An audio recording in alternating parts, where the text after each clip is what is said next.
Hi అందరికీ. అందరూ బాగున్నారా? మీరంతా మేము కూడా బాగున్నాము.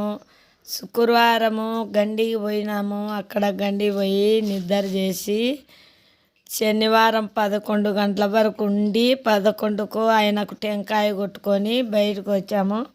చూడండి, మా పిల్లలు, మేము, మా కూతురు, ఇంకో కూతురు, చిన్న కూతురు, పెద్ద కూతురు, కోడలు, మా కోడలు వాళ్ళ అమ్మ, ఈ అంకురాలు, నేను, మా మనవడు, మనవరాళ్ళు, మళ్ళా బిడ్డ పిల్లలు వాళ్ళు, మా మనవరాళ్ళు, మనవళ్ళు, నా పెద్ద మనవరాలు, పెద్ద మనవడు రాలేదు. అందరము అక్కడ పోయి గండిలో ఏట్లో నుంచి ఆ వల్ల కొండార పన్న ఉండే గుడికి చూసి వచ్చాం రండి. ఒక్కసారి కూడా పోలేదని చెప్పేసి అందరం ఆ ఏటారుండే ఆ గుళ్ళకు అన్నిట్లకు పోవాలని పోతున్నాము. ఇక్కడ వచ్చేసి శివుడు ఉన్నాడు, అక్కడ వచ్చేసి సాయిబాబా ఉన్నాడు. అవన్నీ చూసుకొని వచ్చాం రండి అని అందరం పోయి ఎంజాయ్గా చూసుకుంటూ, పిల్లలు చూడండి ఎలాగ ఆడుకుంటున్నారో. దాంట్లో చిన్న చేపలు ఉన్నాయని ఆ నీళ్ళల్లో పిల్లోళ్ళు తొక్కులాట కాలేదు. అంత లెక్కల నీళ్ళన్నీ దిగి చూడండి ఎలాగ ఆడుకుంటున్నారో. వాళ్ళతో పాటు నేను కూడా ఒక చిన్న పిల్లనయ్యాను. వాళ్ళల్లోని నేను కూడా ఆడుకుంటున్నాను. అందరూ చూసుకుంటూ నీళ్ళల్లో ఎంజాయ్ చేసుకుంటూ పోతున్నాము. మళ్ళీ అక్కడంతా కొండ ప్రాంతం అంతా వీడియో తీసి మీకు చూపిస్తున్నాను. ఆంజనేయ స్వామి నామాలన్నీ కొండకు రాళ్ళకు అందరూ ఎలాగా ఆయన నామాలు పెట్టారో ఒకసారి చూడండి. ఆ నామాల కోసమైనా మనం ఆ దేవుని చూడాలని చెప్పి ఆంజనేయ స్వామికి పోయినాను. కానీ నాకైతే మోకాళ్ళు నొప్పులు ఉన్నాయి. మెట్టికెళ్ళి ఎక్కాలంటే చాలా కష్టం ఉంది. కానీ ఎక్కిన దేవుని కోసమైనా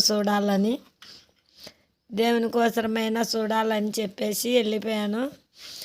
ఎట్నోట ఎక్కి పైకి శివాలయంలోకి పోతున్నాం. చూడి చిన్నపిల్లలు మేమందరం ఆటి పోయినాక అక్కడ శివుని ఎంత చూపించాను ఒక్కసారి చూడండి. శివుని గుడిలో లోపల ఎత్తాలంటే గుడిలో తీయొద్దుమ్మ ఫోటోలు అన్నారు. బయట ఉన్నాయి శివలింగాలు, అక్కడ కావాలంటే తీసుకోండి అని చెప్పారు. ఇక్కడ కూడా తీర్చున్నాను. మా పిల్లలకైతే ఎంత సరదాగా ఉందంటే అంత సంతోషంగా ఆడుకుంటున్నారు చిన్నపిల్లలందరూ. వాళ్ళ ఎంజాయ్ ఎక్కడ లేదు. ఆ పొద్దు గండిలో వాళ్ళ ఎంజాయ్ ఎట్టుందంటే అట్టుంది. వాళ్ళ ఆనందము, వాళ్ళ కథ చూడండి. ఇక్కడ గుడి మూత వేశారు. వాకిన్లు తీసి లోపల పోయి చూసాము.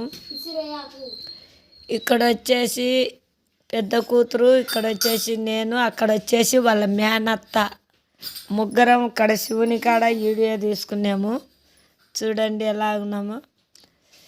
ఇల్లంతా పిల్లోళ్ళంతా వచ్చారు. నేనైతే బసవన్నకు ఏదో నా మనసులో ఉండేది చెప్పుకున్నామని వచ్చి వంగి ఆయనకు చెప్పుకుంటున్నాను. అది ఏమీ ఎక్కడని అడగొద్దు, నాకు చెప్పాలనుకునే అక్కడ చెప్పుకుంటున్నాను. ఇక్కడైతే మా పెద్ద కూతురు కూడా శివునికి దండ పెట్టుకుంటూ ఆయనకు చూసుకుంటూ ఆయన కాడ కూర్చొని ఆమె సేవ ఆమె చేసుకుంటుంది. అందరికీ బాయ్ చెప్పుకుంటూ నేను మళ్ళీ అక్కడికి ఇంకొకసాట వీడియో ఉంది, అది కూడా మీకు చూపించాను చూడండి. అందరం బయటకు వచ్చున్నాము. అలాగని మా కోడలు వాళ్ళ అమ్మ అందరికీ కూడా వీడియో తీశాను. అక్కడ కూడా ఉండాలి, వాళ్ళు కూడా వచ్చారు లైన్లో. చూడండి ఒకసారి. హాయ్ అందరికీ, బాగా చూడండి. ఇక్కడైతే అందరినీ చూపిస్తున్నాను. ఒక పెద్ద ఆయన కూడా ఇప్పుడే వచ్చాడు కింద నుంచి. మా కూతురుకైతే శివుని విడిచిపెట్టి రావాలంటే ఇష్టం లేదు. మా మనవరాలైతే ఇంకా బాగుంది. నేనైతే శివుడు చాలా నచ్చాడు కాబట్టి ఆయన కాడనే ఆయన శిలకాన్నే పట్టుకొని తల పెట్టుకొని పండుకొని ఆలోచించుతున్నాను. ఇంత కొండపైన ఈయనని ఎలా కట్టారు, ఎంత బాగున్నాడు శివుడు. ఇన్ని మాట